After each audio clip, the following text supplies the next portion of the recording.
cross, I beg your pardon, again easily dealt with KOTOKO having enough numbers back. Chiefs again looking for another opportunity, and well, they're appealing for a penalty. They were immediately up on their feet in the stands, all eyes on Kumalo. And Chiefs do have the decision.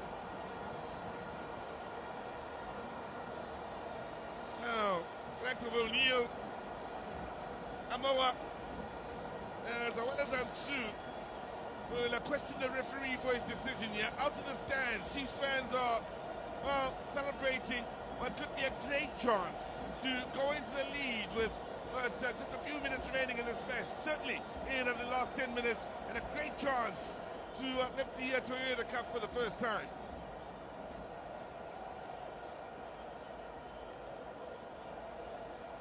Have a look at it again.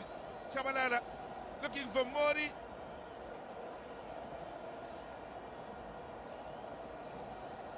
How much of that contact from Ansu was enough to cause the foul?